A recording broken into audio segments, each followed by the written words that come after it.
Story number 1, The Patient in Room 306. I never believed in ghosts, not really. I had worked the night shift at St. Mercy Hospital for 3 years, and I had seen things that would make most people's skin crawl.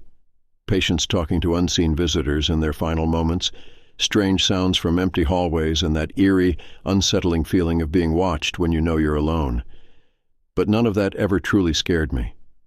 Not until room 306. It started with the call button. At exactly 2:06 a.m. every night, the call light for room 306 would flicker on at the nurse's station. It had become a running joke among us, because that room had been empty for months. The last patient who stayed there, a frail elderly man with dementia, had passed away under what some nurses whispered were unnatural circumstances. The details were never clear. No one liked talking about it. "Guess the ghosts need some painkillers," my coworker Sarah would joke whenever the call button went off. But when I was alone on shift, it wasn't funny anymore. One night, curiosity got the best of me. The halls were heavy with silence, the kind that presses against your ears like thick fog. I made my way toward room 306, my footsteps sounding too loud against the linoleum floor. The door was slightly ajar, just enough to see a sliver of darkness inside. I hesitated. Something felt wrong. Taking a breath, I reached for the light switch and flicked it on. The fluorescent globe buzzed to life, illuminating an empty bed and a perfectly normal hospital room. But the air was ice cold. A shiver ran down my spine. The heating in this wing was always spotty, but this cold wasn't normal. It was the kind that seeped into your bones, the kind that made your breath come out in visible puffs, even though it wasn't supposed to be that cold. I walked over to the call button. It wasn't pressed. The wires were intact. There was no reason for it to have gone off. Just as I turned to leave, I heard it. A whisper. So close to my ear that I felt the warmth of breath that wasn't mine. It said my name. I spun around so fast my vision blurred. Nothing. Just the empty bed. The bathroom door slightly ajar. The air thick and unmoving. My heart pounded as I stepped back into the hallway, my hands trembling as I locked the door behind me. I told myself I was just exhausted, just hearing things. But deep down, I knew better. The next night I avoided that side of the hallway. I kept my head down, focused on my charts, pretended room 306 didn't exist. But at 2:06 a.m., the call light flickered on again, and this time the intercom crackled. I froze. A sound seeped through the static, a faint, raspy breath, and then a voice, weak, barely audible. "Help me." A chill ran through my body so violently I almost dropped my clipboard. My mouth went dry. The words were clear, real. Someone was in there. My pulse pounded in my ears as I reached for the intercom button with a shaky hand. My voice came out hoarse. "Who is this?" Silence. Then the light clicked off. The hallway seemed darker than before. I turned my head slowly, dreading what I might see. The door to room 306 was no longer locked. It was slightly open, wide enough for someone to be watching. I forced myself to look away, swallowing the fear clawing up my throat. I needed proof. I needed someone else to hear this. I ran to find Sarah. The third night. Sarah rolled her eyes when I asked her to check room 306 with me. "You're freaking yourself out over nothing," she sighed, but she followed anyway. As we stood outside the door, my heart pounded so hard it hurt. I could feel something inside, watching, waiting. I pushed the door open. The room was exactly the same, except for the smell. A rotting odor clung to the air, thick and suffocating. Sarah gagged. "What the hell is that?" Before I could answer, the bathroom door creaked open, slowly. A shadow stood behind the frosted glass, tall, thin, motionless. Sarah grabbed my arm. Her nails dug into my skin, but I couldn't move. My body had locked up, as if something unseen was holding me in place. Then the shadow lurched forward. It slammed against the glass. The entire room seemed to shudder. I don't remember how we ran out. I just remember the pure terror in my chest, the way my legs felt too heavy, the way my breath came out in strangled gasps. I slammed the door shut behind us. We never talked about it again. Not properly. But we both knew. No one went into room 306 after that. The final night. A week later, a new patient was admitted to room 306, a man in his 40s, recovering from a car accident. I watched as they wheeled him in. I wanted to say something, to tell them not to put him there. But what would I say? That a shadow tried to get to us? That the room was wrong? I stayed silent. The next morning he was found unresponsive, mouth wide open in a silent scream, his face twisted in pure terror. The doctors ruled it a sudden cardiac event. They said it happened in his sleep, that he never saw it coming. But I knew better, because at exactly 2:06 a.m. the call button for room 306 lit up again, and this time on the intercom, the voice wasn't asking for help. It was laughing. Story number 2, the wrong surgery. I woke up to the sound of metal clinking. My body felt heavy, my limbs unmovable. The bright surgical lights above me burned into my eyes, but I couldn't blink. My mouth was dry, my throat raw, as if I had been screaming, yet no sound escaped my lips. I wasn't supposed to be awake. I could hear them, voices, muted whispers, shadows moving just beyond the blinding light. My mind was foggy, but one thing became clear. These weren't my doctors. Panic shot through me like electricity, but my body wouldn't respond. I was trapped inside myself, aware, but paralyzed. A cold hand touched my forehead, fingers pressing against my temple as if checking for something. My breathing quickened, but I couldn't move, couldn't scream, couldn't run. Still conscious, a voice muttered. It was deep, unfamiliar. Another voice responded, raspy and amused. Good. Let's begin. Number. No. No. Something was wrong. Terribly wrong. I tried to think. The last thing I remembered was coming in for a routine appendectomy, a minor surgery, nothing complicated. They had prepped me, given me anesthesia, and then blackness.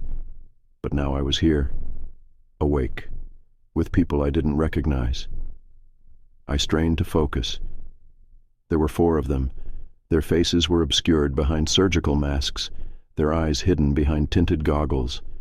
Their scrubs were clean, but something about them felt off, not like normal doctors.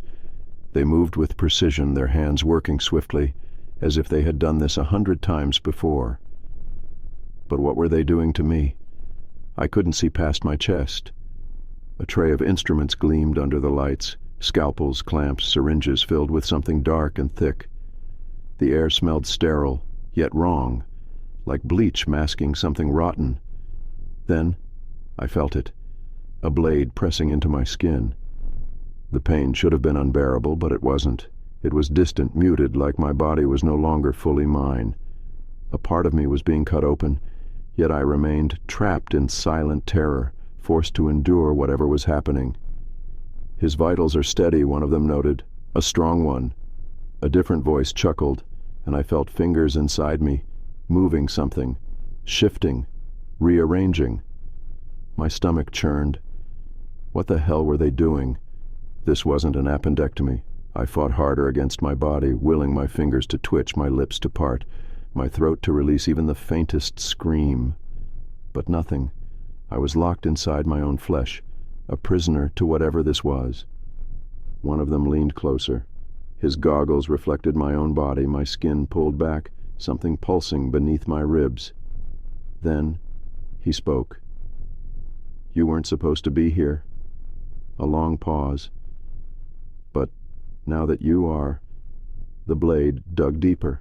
Something shifted inside me, something cold, something wrong. My heartbeat stuttered. A new kind of panic gripped me, a primal fear, a warning from something deep inside. My body knew before I did. They were putting something inside me. My mind screamed, trying to wake up, trying to break free. I willed every nerve, every muscle to move, to fight, but I remained frozen, a helpless witness to whatever horror they were performing on me. The whispers grew urgent.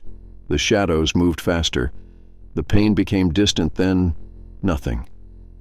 Blackness swallowed me again. When I woke up, I was back in my hospital room. The morning sun streamed through the blinds, casting warm golden light across the sterile white sheets. The machines beeped softly beside me. A dull ache throbbed in my stomach.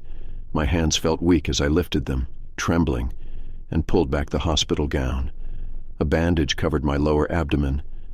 The surgery was over. For a moment I thought maybe it had been a nightmare, a terrifying, vivid hallucination from the anesthesia. Then the nurse walked in. She smiled, checking my IV, my chart, the machines. "You're doing well," she said brightly. "The surgery went smoothly."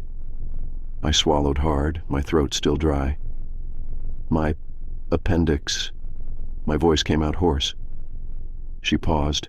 A flicker of confusion crossed her face. "Yes, of course." But something was wrong.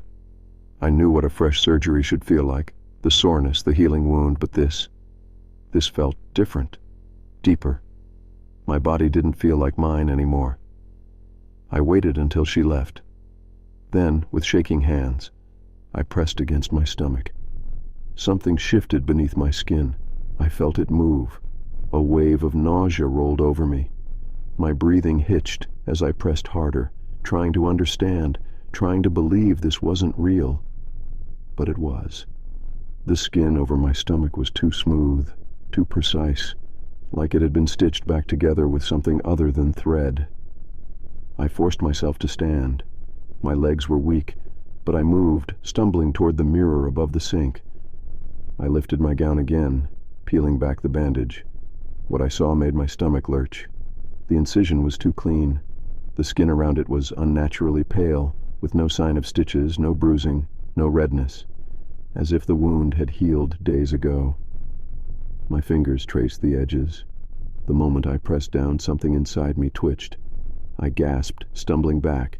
Then I saw the scar more clearly. It wasn't a straight surgical line. It was a symbol, something carved into me, something I didn't understand. The door clicked open. I turned sharply. The doctor from the surgery stood there, not the one I had met before my operation, not my assigned surgeon. One of them. His tinted goggles were gone now, revealing dark, sunken eyes. He smiled, not a warm, reassuring smile, but something else, something knowing. "How are you feeling?" he asked, voice calm. I couldn't speak. My hands trembled as they gripped the sink. He took a step closer. His smile widened. "You'll adjust soon enough." My breath hitched. My heartbeat pounded in my ears. Then, without another word, he turned and left. I wanted to scream, to demand answers, to claw at my stomach and rip out whatever they had put inside me. But I didn't, because deep down, in some horrible, unexplainable way, I already knew, and whatever they had done to me, it wasn't finished. Story number 3. The janitor who wasn't there. The first time I saw him, I thought nothing of it, just an old janitor pushing his mop down the dimly lit hospital hallway, the overhead lights flickering as if struggling to stay awake. I was on my second night shift at St. Augustine's, a small understaffed hospital with an eerie silence that clung to its walls like a bad memory. He looked like any other janitor, worn uniform, faded name tag, slow movements of someone who had been doing the same job for decades. I nodded at him as I passed. He barely acknowledged me, just kept mopping the same section of floor. I didn't think about him again until the third night. That was when I noticed something strange. No matter when I walked past that hallway, whether at the start of my shift or hours into the night, he was always there. Same spot. Same slow, deliberate movements. At first, I assumed he was just an older worker, stuck in a routine. But then something clicked. His bucket never had any water. The mop, always dry. He wasn't cleaning anything. Curiosity got the better of me. The next time I saw him, I slowed down, pretending to check my phone. I watched him out of the corner of my eye. His face was slack, almost expressionless. His lips moved, but no words came out. Something about him made my skin crawl. I finally worked up the courage to ask a coworker. "Hey, who's the janitor that works nights?" Sarah, one of the senior nurses, gave me a confused look. "What janitor?" I frowned. "The old guy. Thin, gray hair, always mopping near the ICU." She shook her head. "We don't have a night janitor." I laughed, thinking she was messing with me. I see him every night. You're telling me I'm imagining things?" Sarah's face changed. The humor drained from her expression. "Describe him again." "I did." Her face went pale. "That sounds like Walter." "Okay. Who's Walter?" Her voice dropped to a whisper. "He was a janitor here. A long time ago. Died on the job. Heart attack. Right there in the hallway near the ICU. But that was at least 10 years ago." A cold shiver crept up my spine. "That's not funny," I said, forcing a chuckle. "I'm not joking." Her voice was flat. "We used to hear stories about him. Some of the older nurses said they'd see him still working. At night, always in the same spot." I tried to rationalize it. Maybe it was a different janitor who just looked like Walter. Maybe Sarah was messing with me. But the unease stayed. That night, I made a decision. I needed to prove to myself that Walter, or whoever he was just a regular guy. I walked back down that hallway at exactly 3 a.m. The hospital was quiet, except for the occasional beeping of machines, and there he was, mopping the same spot. Slow, methodical. His head tilted slightly downward. His dry mop glided soundlessly over the floor. My chest tightened. I forced myself to keep walking, my footsteps echoing. I cleared my throat. "Long night?" I asked. He stopped. For the first time he looked up at me. His eyes, hollow, empty, like something had scooped out the light inside. I froze. My body screamed at me to run, but I was locked in place. His mouth moved, but the sound came after his lips had already stopped. The delay was unnatural, like a bad recording. "You see me?" The words were faint, distant, as if spoken from somewhere far away. I tried to answer, but my throat was dry. I nodded. His head jerked slightly as if processing something. Then in a low, rasping voice he said, "They never see me." A sharp chill ran through me. His grip on the mop tightened. His fingers, too long, too bony, curled around the wooden handle. I took a step back. His face twitched. "You shouldn't be here," he whispered. The lights above us flickered violently. The hallway felt longer, darker, like the walls were stretching away from me. Then I blinked, and he was gone. The mop lay abandoned on the floor. I ran. I didn't stop until I was back at the nurse's station, my breath coming in ragged gasps. Sarah took one look at me and paled. "You saw him, didn't you?" I nodded. She swallowed hard. "You need to be careful. He doesn't like being noticed." That should have been the end of it. I should have stopped looking. But I didn't, because the next night at exactly 3 a.m. my pager buzzed. A call from ICU hallway. I knew before I even looked. Room 306. With a sinking feeling, I walked toward the hallway. My hands trembled as I turned the corner. And there he was, not mopping, not moving, just standing, facing me, his head tilted, watching. The lights flickered once, then went out completely. The hallway was silent. My breath hitched. Then, right next to my ear, his whisper, "Now you're one of them." The lights came back on. The hallway was empty. But my reflection in the window, it wasn't mine. It was his. Story number 4, The Voices in the Morgue. I never wanted to work the night shift, but at St. Vincent Hospital, new interns didn't get a choice. We were assigned the worst tasks, stocking supply rooms, handling paperwork, and the one job everyone dreaded, retrieving bodies from the morgue. I told myself it was just another part of the hospital, just a cold room with metal drawers. Nothing more, nothing less. That belief shattered on my second week. It was past 2 a.m. when I got the request. A patient had passed in the ICU, and I had to retrieve the body for transport. I sighed, grabbed my clipboard, and headed toward the basement. The morgue was the coldest part of the hospital, the kind of cold that sinks into your bones and stays there. The air smelled of disinfectant mixed with something faintly metallic, something old and stale. I had been here before, but tonight felt different. The hallway seemed longer. The overhead lights flickered, casting strange shadows against the walls. My footsteps echoed, as if the place was too empty, too hollow. I reached the morgue doors and swiped my ID. The heavy steel doors groaned open. The moment I stepped inside, I knew something was wrong. The lights above flickered once, then dimmed. The silence was thick, unnatural. I had been here enough times to know the faint hum of the cooling system, the distant buzz of fluorescent lights, but now, nothing. Then I heard it, a voice, faint, muffled, coming from inside the morgue. My breath caught. My pulse pounded against my ribs. I scanned the room. Empty. No one else was scheduled to be here. Maybe it was the vents, maybe my tired brain was playing tricks on me. Then I heard it again. Low, whispering. I turned toward the body drawers, lined up in perfect, sterile rows.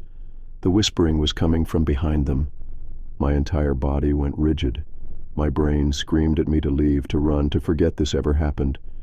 But I stepped forward. The closer I got, the clearer the voices became.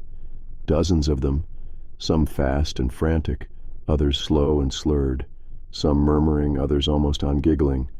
I reached out with a shaking hand and pressed my palm against the nearest metal door. It was vibrating. I yanked my hand back. No. This wasn't real. This was exhaustion. Overwork. A trick of the mind. Then something knocked. A single sharp tap from inside the drawer. I staggered backward. My heart was hammering so hard I thought it would burst. The whispers grew louder, overlapping, an urgent chorus of voices begging, laughing, sobbing. Then, beneath it all, a voice spoke clearly. "Let me out." My blood turned to ice. The knock came again, harder, faster. I ran. I don't remember how I made it out, but I didn't stop until I was back in the ICU, gasping for air. Sarah, one of the senior nurses, frowned as she saw me. "You look like you've seen a ghost."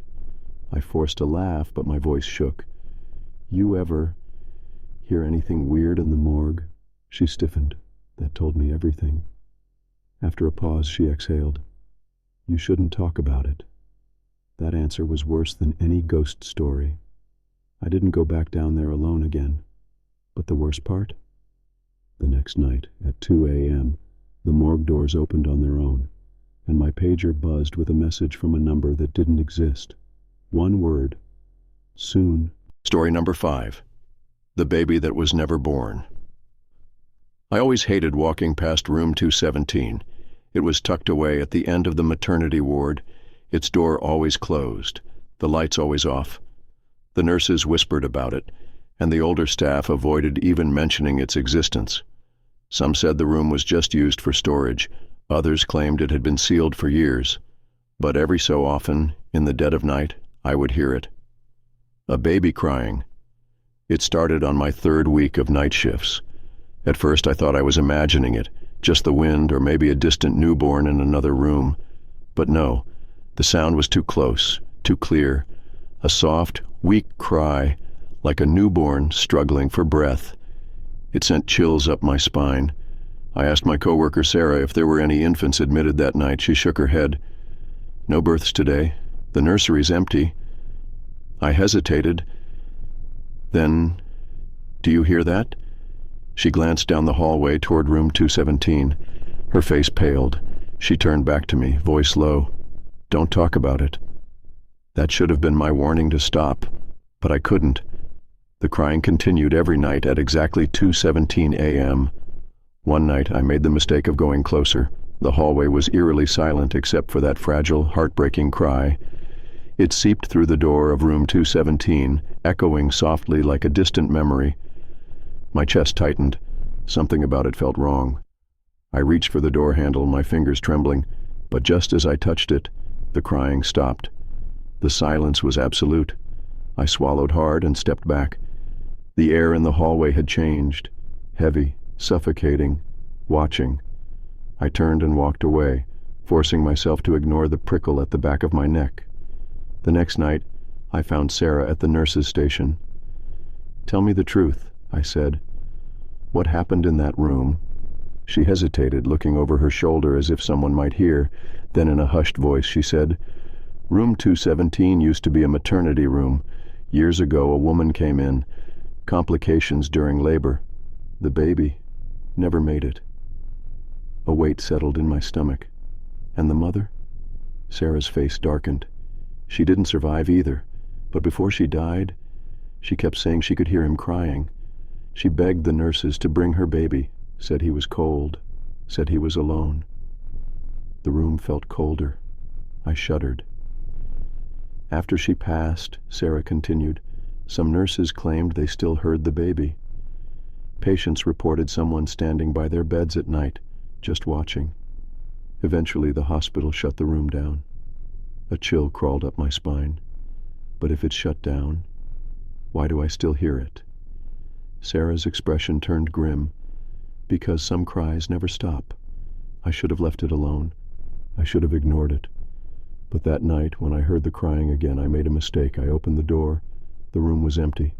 The air was thick with dust, the scent of something old, forgotten.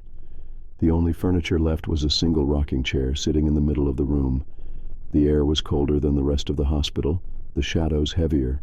Then, the chair rocked. A sharp, sudden creak broke the silence. My breath caught in my throat. Then I heard it. A whisper. He's still here. The voice was right behind me. I turned sharply, but there was no one there. I ran. From that night on, I avoided room 217, but the crying didn't stop. It followed me, down hallways in the supply room, even when I was alone in my car after my shift.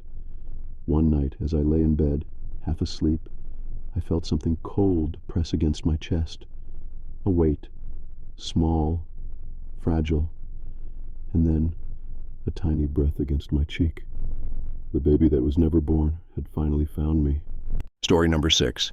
The patient who saw something. I knew something was wrong the moment I stepped into his room. The way he looked at me. Wide, bloodshot eyes, pupils blown out in fear, darting to the corners of the room as if something was lurking just out of sight.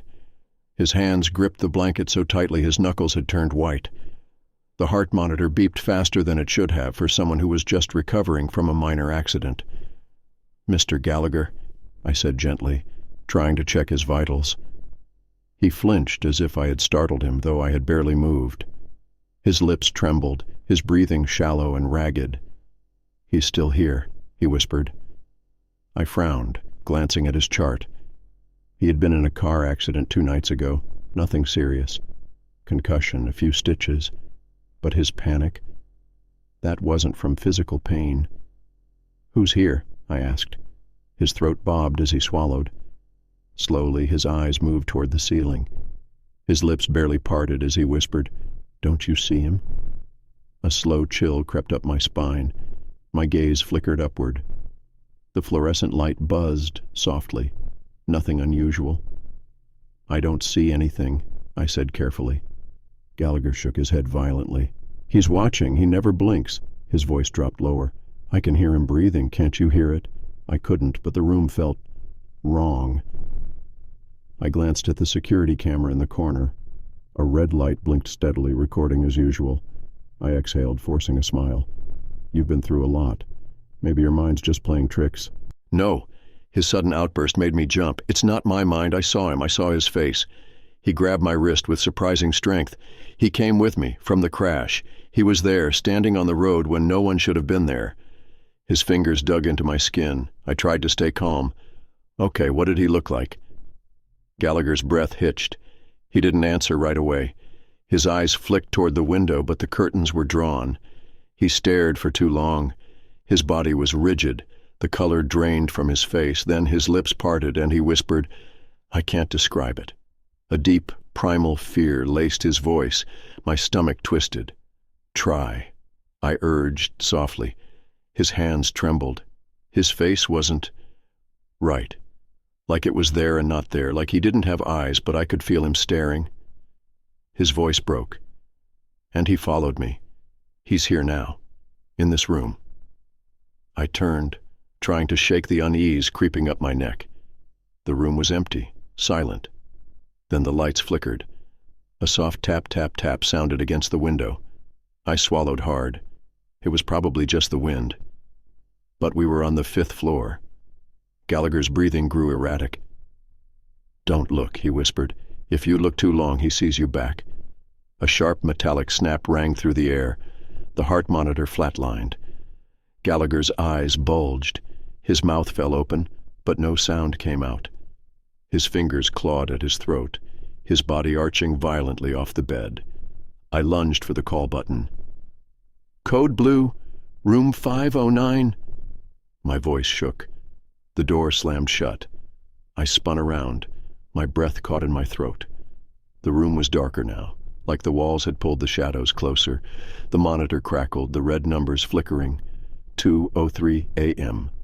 Gallagher's body twisted unnaturally. His chest caved inward, his hands still gripping his throat. His eyes rolled back, and just as the door burst open and the crash team rushed in, he stopped. Dead. No cause, no warning, just gone. I backed away as the doctors worked. I knew it wouldn't matter. I felt it. Something had been in that room. Something had been waiting. The security footage was pulled the next morning. I shouldn't have watched it, but I did. At 2:03 a.m., the lights flickered, the monitor glitched, and then, for a single, horrifying frame, there was a tall, thin shape standing in the corner, watching. And when Gallagher died, it turned and looked straight at the camera. Story number 7, The Elevator That Went Too Far. I never took the old service elevator at St. Jude's Hospital unless I had no other choice. It was slow, outdated, and had a reputation for getting stuck between floors. The nurses called it a relic, a leftover from when the hospital was first built nearly a century ago. But that night I was exhausted. My legs ached, and the idea of taking the stairs down 8 floors seemed unbearable. I checked my watch. 2:47 a.m. The hospital was eerily quiet, the kind of silence that felt unnatural, as if something was listening. I hit the button. The elevator doors groaned open, the dim fluorescent lights inside flickering. It smelled of old metal and something faintly rotten. I stepped in, pressing the button for the ground floor. The doors shuttered shut, and the elevator lurched downward. Then something changed. The numbers above the door blinked 21G. The elevator should have stopped, but it didn't. Instead, it kept going. I frowned, hitting the button again. The light above it flickered, but the elevator didn't stop. -1. I felt my stomach drop. There was no -1 in this hospital. The lowest floor was the basement, where the supply rooms and morgue were. I jabbed the emergency stop. Nothing. The elevator trembled as it continued its descent. -2. A soft, static noise crackled through the overhead speaker. My breathing grew shallow. There shouldn't be any more levels. The light overhead flickered violently, casting erratic shadows along the walls. My reflection in the metal doors looked distorted, stretched. For a second, I could have sworn its eyes weren't mine. The elevator shuddered to a stop. The doors did not open. Silence. Heavy. Suffocating. The kind that pressed against my ears. I hesitated, then slowly reached for the door-open button. Before I could press it, a knock came from the other side, not loud, just a soft, deliberate tap, tap, tap. My breath caught. I stared at the doors, my reflection shifting slightly even though I hadn't moved. Then, a voice. Going down? It wasn't coming from the speaker. It was coming from right outside the doors. Every nerve in my body screamed at me to stay still. I forced my shaking fingers toward the panel, hitting every button at once. Nothing. The elevator wasn't responding, then the lights went out. Total, suffocating darkness.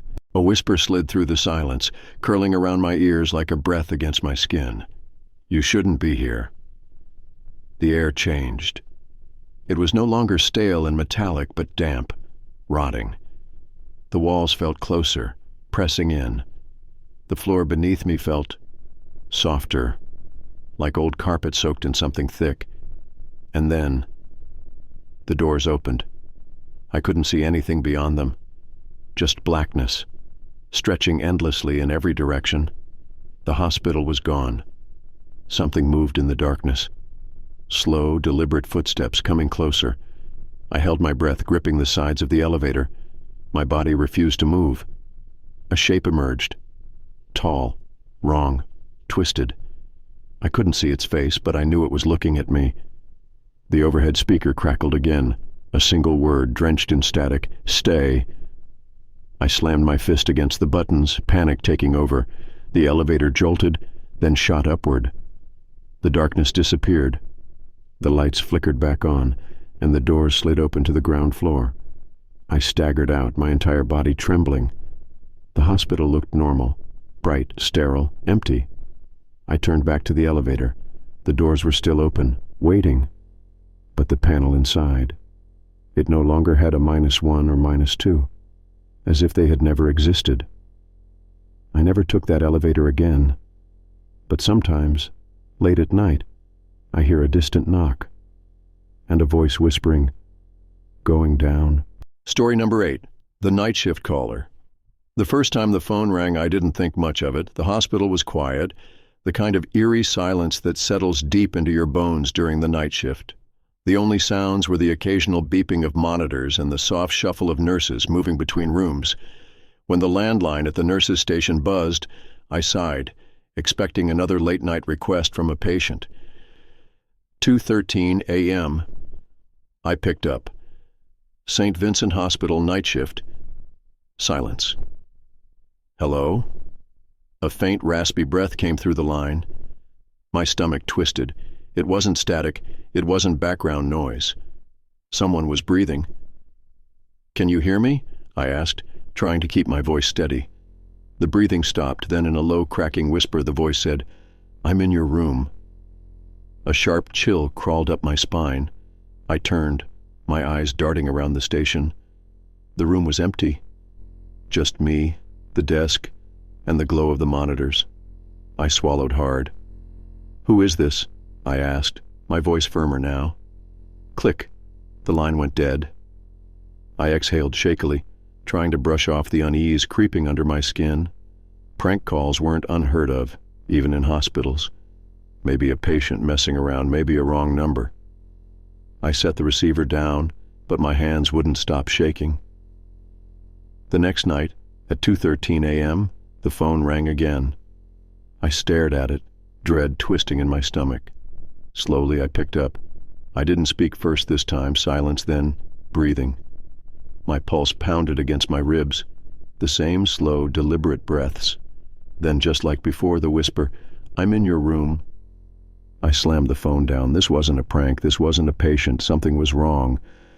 I turned to the security cameras, scanning the halls. The maternity ward was empty. The ICU was quiet. Nothing unusual. But my gut told me something was here. I checked the caller ID. No number, no record. It was as if the call had come from inside the hospital. The next morning I told Sarah, the senior nurse, about the calls. Her face drained of color. "You answered it," she whispered. I frowned. "Yeah, twice. Why?" She hesitated, glancing around before lowering her voice. "Years ago, before you started, a nurse got those same calls, always at 2:13 a.m., always the same whisper. A few weeks later she was found." Sarah's breath hitched. "She was found in room 213, she finished, voice barely above a whisper. "She didn't survive." A chill swept over me. "How did she—" "She was alone," Sarah cut in. "The cameras glitched that night, no footage of anyone going in or out of the room. But when they found her—" She swallowed hard. Her throat was bruised, like someone had been holding it. I stared at her, my hands numb, and no one else was there, she said, finishing my thought. After that, the calls stopped. My stomach twisted. "They only happen when someone answers," Sarah whispered. "If you pick up on it, it doesn't stop." That night I sat at the desk, watching the clock. 2:12 a.m. I gripped the edge of the table, heart hammering in my chest. 2:13 a.m. The phone rang. I didn't answer. I refused to answer. The ringing stopped. I exhaled, relief washing over me. Maybe Sarah was right. Maybe if I ignored it. The phone rang again, louder, faster. The sound filled the room, deafening. I clamped my hands over my ears, but it didn't stop. My breath came in short, panicked gasps. Then the lights flickered. A sharp, deafening click. The ringing stopped. I slowly lowered my hands. The hospital was silent. Then, a breath. Right behind me. "I'm in your room." I spun around. Nothing. Just the empty nurses' station, the dim hallway stretching out beyond me. But the air was heavy, thick with something I couldn't see. I turned back to the monitors, my fingers shaking. My gaze flickered to the security feeds. Something moved. My blood turned to ice. In the maternity ward, the camera for room 213 flickered. The door had been shut all night. But now, it was open. A shadow stood in the doorway. No features, no eyes. Just watching. The screen glitched. And then the whisper, this time, right in my ear. "I see you." The screen went black. I never worked the night shift again. Story number 9, The Mirror in the ICU. I never liked the mirror in the ICU. It was an old rectangular thing mounted right across from the nurse's station, positioned so you could see almost the entire hallway behind you. Most people ignored it, too busy with patients, too exhausted to care, but I noticed it. I always noticed it. Maybe it was the way the glass looked too clean, too perfect, despite never being wiped down. Maybe it was how the reflection seemed a little too slow, just a fraction behind real life. Or maybe it was the way I always felt like something was watching me through it. The first time I saw it, I was on my 4th straight night shift. The ICU was quiet, too quiet. The only sounds were the soft hum of machines and the occasional shuffle of feet from the other nurses. I stood at the station, writing notes, when I caught movement in the mirror, not behind me, in the reflection itself. I turned quickly, expecting to see someone walking down the hall, but the hallway was empty. My stomach tightened. I looked back at the mirror. My reflection wasn't standing the way I was. I was leaning forward, one hand on the desk. But in the mirror, my reflection stood perfectly straight, arms at its sides, staring. A slow, creeping dread slithered through my chest. I blinked, my breath caught in my throat. For a split second, I saw it smile. I spun around, my heart hammering, but nothing was there. When I turned back to the mirror, my reflection was normal again. I told myself I was exhausted, that I needed sleep. But deep down, I knew something was wrong with that mirror. The next night, I avoided looking at it. I kept my eyes down, focused on my work, on the patients. But around 3 a.m., I heard it, a faint, distant tapping. It was coming from the mirror. I swallowed hard. I wasn't going to look. I wasn't going to acknowledge it. I wasn't. The tapping got louder, then soft whispering. Not words, just sounds, garbled, almost like someone trying to speak underwater. I clenched my jaw, forcing myself to ignore it. Then from the corner of my eye, I saw something, a shadow in the reflection. Not mine, not anyone else's. Slowly, against every instinct in my body, I turned my head toward the mirror. Something stood behind me, tall, thin, featureless. Its head tilted slightly as if studying me. But when I turned around, there was nothing. I backed away, my chest tightening. My reflection was still there. But now it wasn't following my movements. I took a step back. My reflection stayed still. I raised my hand. It didn't. My breath turned shallow, my pulse thundering in my ears. The lights above flickered, casting long, stretched shadows across the walls. Then my reflection moved, not to match me, on its own. It raised a hand, but not in a wave, not in sync with me. It pressed its palm flat against the glass, and then it whispered, "Let me out." I stumbled backward, knocking over a stack of charts. My hands shook as I scrambled to my feet. The ICU doors swung open, and Sarah walked in. She frowned when she saw me, pale, breathless. "You okay?" I turned back to the mirror. My reflection was normal again, perfectly still, perfectly in sync. I forced a shaky laugh. "Yeah, just thought I saw something." Sarah didn't smile. She glanced at the mirror, her expression unreadable. "You shouldn't look at it for too long," she said quietly. I swallowed hard. "Why?" She hesitated. "Because sometimes it looks back." I didn't sleep that morning. I lay in bed, staring at my phone, reading old hospital records, searching for anything about that mirror. I found something. 15 years ago, a patient in the ICU had died right in front of it. Heart attack. The strange part: the security cameras caught something disturbing. Just before he died, the patient had gotten up from his bed, stared at the mirror for 5 full minutes without blinking, then collapsed. The last frame of the footage, his reflection still standing, even after he fell, even after the nurses rushed in. His reflection didn't move. I shut my phone off. I didn't want to know more.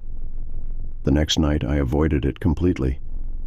But as I walked past, I felt it. The pull. Something in that mirror wanted to be seen, and it was just waiting for someone to look. Story number 10. The Screaming Bed. The first time I heard the bed scream, I thought I was losing my mind. It was my 3rd consecutive night shift at St. Augustine Hospital, and exhaustion clung to me like a heavy blanket. The ICU was quiet, just the soft beeping of monitors and the occasional rustle of movement from a restless patient. The worst part of the job wasn't the late hours or the endless paperwork. It was the waiting, the slow, creeping silence of knowing something was coming, but not knowing when. That night, room 411 was empty. It had been for months. The last patient to stay there had died under unusual circumstances, though no one ever talked about it. The room was cleaned, sterilized, and left vacant. No new patients were placed there. No one even stepped inside. So when I heard the bed screaming, I froze. It was faint at first, like the sound of metal straining under pressure. A slow, eerie creak that sent a chill crawling up my spine. I glanced at the security monitor. Room 411's screen was black, glitched. I swallowed hard and stood up, my heart pounding against my ribs. The sound grew louder. It wasn't just creaking anymore. It was a low, guttural moan vibrating through the walls. I grabbed Sarah, the senior nurse on duty. "Do you hear that?" I whispered. She paused, her eyes narrowing. Then she heard it too. Her face went pale. "Not again," she muttered under her breath. I grabbed her arm. "What do you mean, not again?" She hesitated, then finally spoke. "It happened before, years ago, every time room 411 was empty." A cold lump settled in my stomach. What happened? Sarah's voice was barely audible. "The bed. It screams." The sound shifted, turning into something that made my skin prickle. It wasn't mechanical anymore. It was human. A long, agonized wail that filled the hallway. I took a step back, my pulse hammering in my ears. "Someone's in there," I whispered. Sarah shook her head. "Number? It's the bed." I didn't believe her. I couldn't. Beds don't scream. I grabbed a flashlight and forced myself toward room 411. Every instinct screamed at me to turn around, to pretend I never heard anything. But I had to know. The moment I reached the door, the sound stopped. Silence. I swallowed hard and slowly pushed the door open. The room was cold, freezing, the kind of cold that sinks into your bones and settles there. The bed sat in the middle of the room, covered in a crisp white sheet. Nothing unusual, nothing wrong, but the air was thick, pressing against my skin like an unseen weight. I stepped closer, my breath fogged in front of me. Then the bed jerked violently. I stumbled back, my flashlight shaking. The mattress convulsed, the sheets twisting and writhing as if something was trapped underneath. Then a blood-curdling scream tore through the air. Not from me, not from the hallway, from inside the bed. I ran. I didn't stop until I reached the nurse's station, gasping for air. Sarah grabbed my arm. "Did you see it?" she demanded. I couldn't speak. My throat was dry, my mind reeling. She nodded like she already knew the answer. "We should have warned you." I stared at her. "Warned me about what?" She swallowed. "Room 411. The last patient that died there. They didn't go peacefully." I already knew I didn't want to hear the rest, but I had to. She hesitated before continuing. The patient was restrained. He kept screaming about something in the bed, said it was swallowing him. We thought he was delusional, sedated him, but... She took a shaky breath. One night, the cameras caught something. The bed moved, like something was inside it, pressing upward, writhing. When the nurses checked on him, I felt the blood drain from my face. Sarah's voice dropped to a whisper. He was gone. Just gone. No body, no sign of struggle. Just the bed and the sheets. She trailed off, but I understood. The screaming had stopped, because the bed had eaten him. I quit the night shift after that, but some nights when I drive past the hospital, I swear I can still hear it. The bed, screaming for more. If you made it this far, you're braver than most. But tell me, have you ever experienced something unexplainable? A shadow where no one stood? A whisper in an empty room? Drop your horror stories in the comments below. And if you love terrifying tales like this, hit that like button and subscribe for more spine-chilling stories. Don't forget to check out the videos appearing on your screen. They might just keep you up all night.